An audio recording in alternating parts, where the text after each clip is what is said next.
Selamat malam,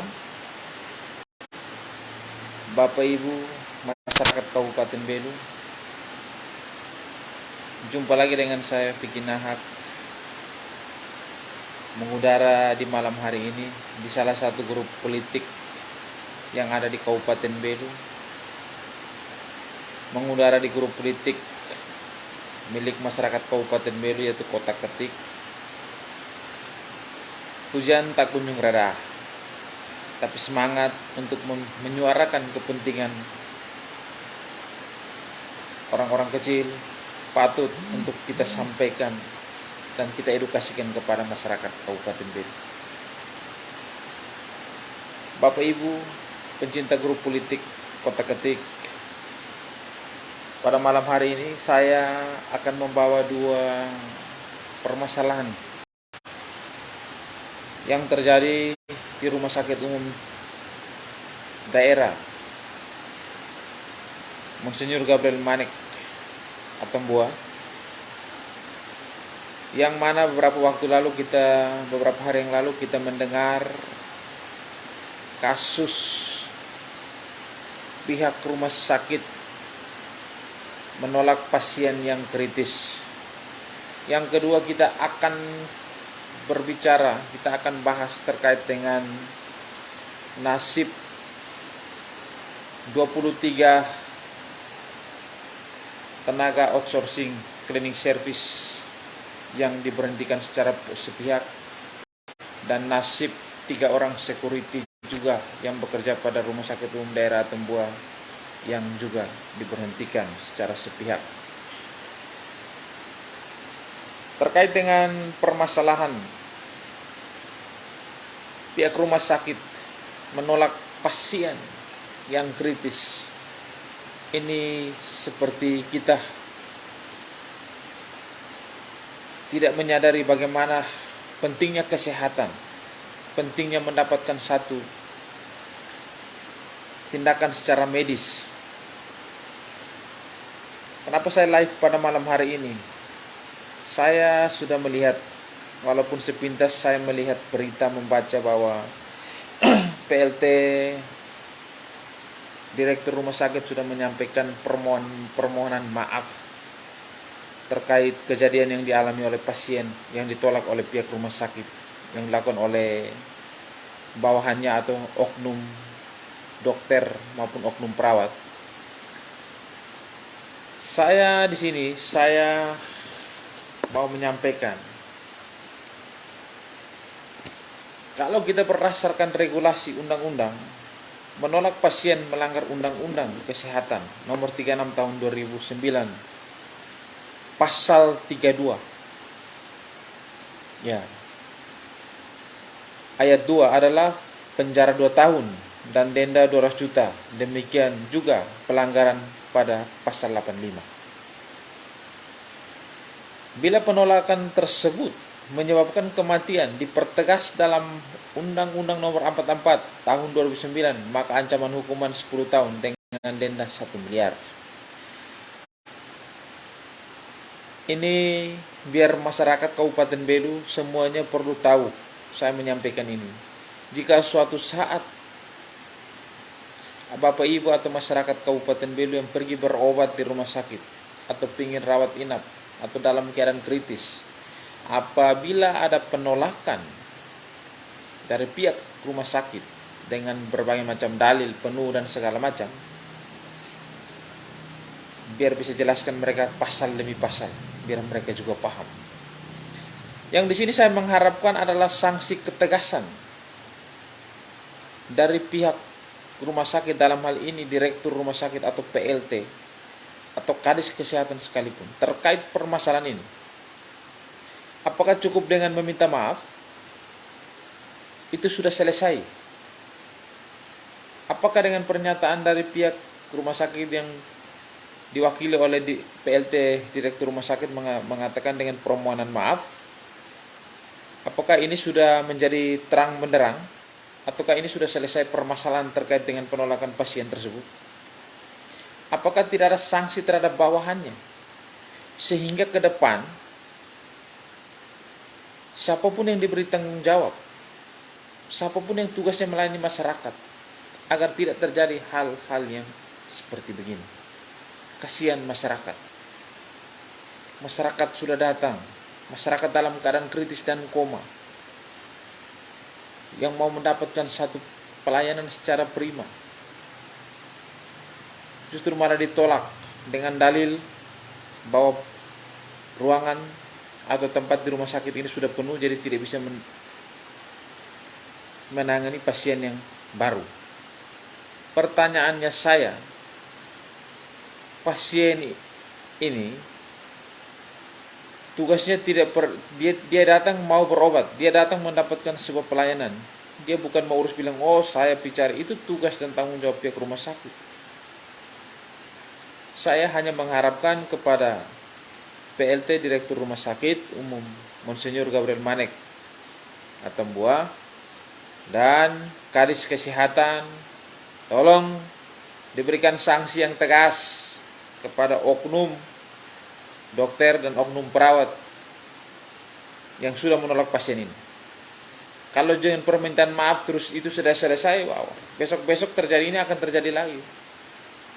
Ya. Saya akan menunggu. Kalau tidak saya akan pompa terus. Berarti orang berbuat salah, pihak rumah sakit dalam hal ini bawahannya berbuat salah.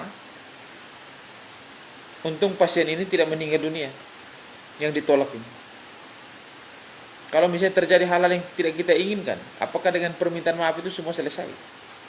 Tanpa memberikan sebuah sanksi atau teguran keras oleh atasan maupun fungsi pengawasan daripada Kadis Kesehatan. Ini yang sebagai masyarakat Kabupaten Belu saya sampaikan kepada publik. Kalau cuma permintaan maaf dari PLT Direktur Rumah Sakit tanpa ada sanksi kepada bawahan yang sudah membuat keteledoran ini dengan menolak pasien ini saya berpikir besok-besok akan terjadi lagi. Karena pasti akan terjadi maaf lagi, maka maaf dan seterusnya. Ini sangat merugi, ini sangat menciderai. Apalagi dengan slogan perubahan, dengan pemimpin hari ini yang mengutamakan kesehatan gratis kepada masyarakat. Artinya harus ditunjang dengan kinerja dan tanggung jawab oleh pihak kesehatan, dalam hal ini Rumah Sakit Umum Daerah Atambua. Berikanlah pelayanan yang maksimal kepada masyarakat yang membutuhkan. Sekali lagi saya sampaikan kepada pihak rumah sakit, PLT Direktur Rumah Sakit dan Kepala Dinas Kesehatan, tolong ini diberikan ketegasan terkait apa yang dilakukan oleh dua oknum, baik dokter maupun perawat yang sudah menolak pasien ini, supaya ada efek jera bagi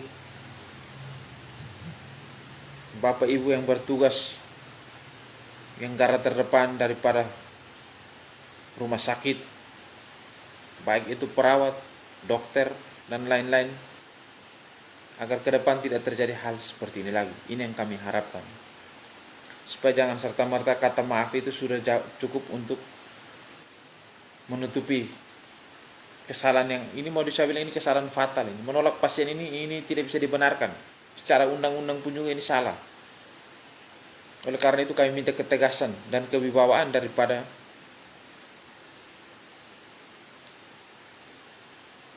pasien. Dari mana? Pasien itu dari Atambua. Pasien itu dalam keadaan kritis dan koma. Itu lagi kalau buka di grup Kotak Ketik, itu beritanya ada. Kalau tidak salah di NKRI Pos Atambua. Silakan kakak mereka baca, itu jelas di situ. Ya. Jadi sekali lagi saya sampaikan kepada pihak rumah sakit, harus ada ketegasan, ada teguran secara tegas, baik daripada PLT Direktur Rumah Sakit maupun kepala Dinas Kesehatan Kabupaten Belu. Baik, ini masih berita yang kedua, ini masih berhubungan dengan Rumah Sakit Umum Daerah Tembuah terkait dengan outsourcing.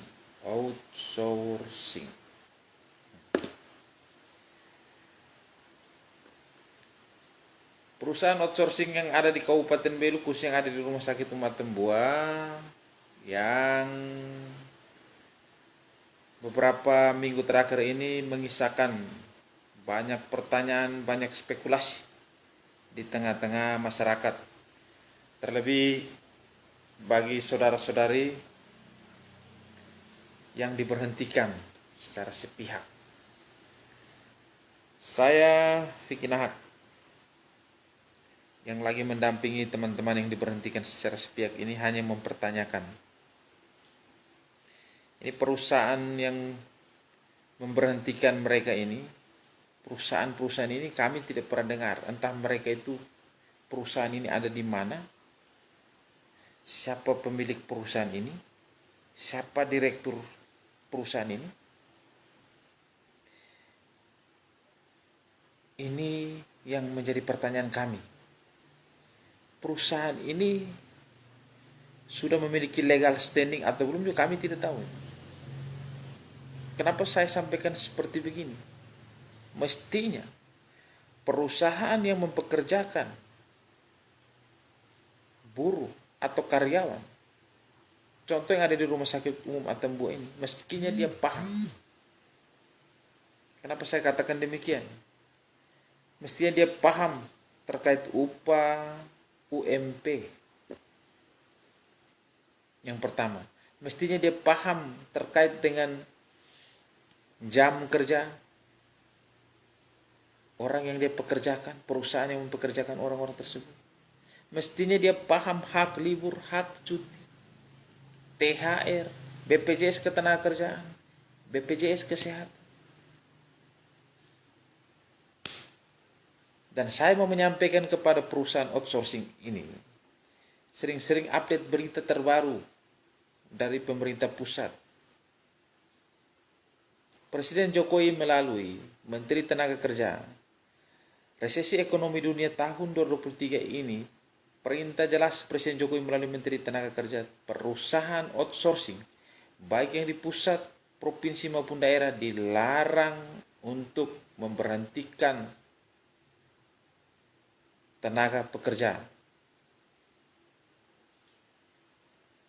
Tolong kalau bisa perusahaan-perusahaan ini, kalau sudah bangun, tolong juga paham regulasi dan aturannya supaya jangan mengisahkan masalah. Ya. Bapak Ibu pencinta grup politik Kota Ketik. Dari hal-hal yang saya tanyakan kepada teman-teman yang saya advokasi mereka ini, ternyata perusahaan outsourcing ini sudah berapa perusahaan yang masuk di Rumah Sakit Umum Tembuah sebelum 2 perusahaan yang akhir-akhir ini marak terdengar di telinga masyarakat Kabupaten Belu, khususnya pencinta grup-grup politik yang ada di Kabupaten Belu. Dulu ada PT. Dulu ada satu PT sebelum PT yang ini, saya sebut saja.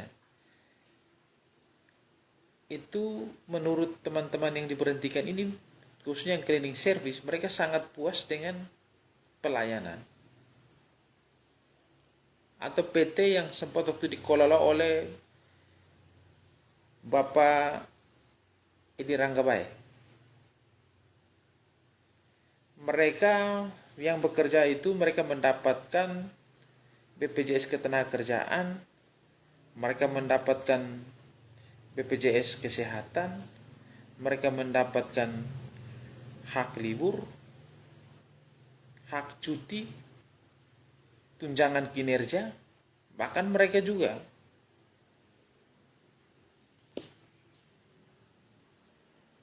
mendapatkan hak-hak mereka. Yang menjadi pertanyaan saya, ini 2 PT yang lulus di 2023 ini, yang menang tender ini, pertanyaan saya kepada pemerintah daerah, khususnya kepada Rumah Sakit Umum Atembu, apakah 2 PT ini, apakah waktu pelelangan itu tendernya secara terbuka atau tertutup?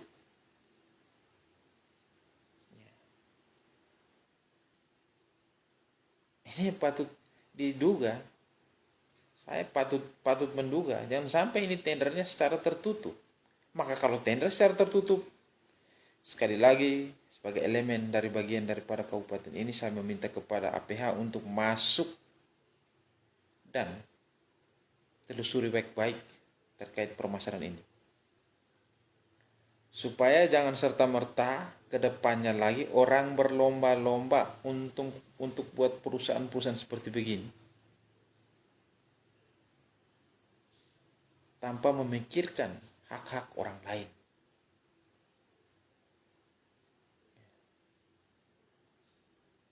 Ini adalah kekecewaan. Belum lagi saya baca berita lagi kemarin, BNN juga begitu, sudah memberhentikan tenaga honor. Jangan sampai juga sudah pakai cara outsourcing ini. Jangan sampai perusahaan ini sama yang ada di rumah sakit ini, yang mengisahkan permasalahan seperti ini. Harapan saya kepada masyarakat Kabupaten Belu, khususnya kepada pemerintah daerah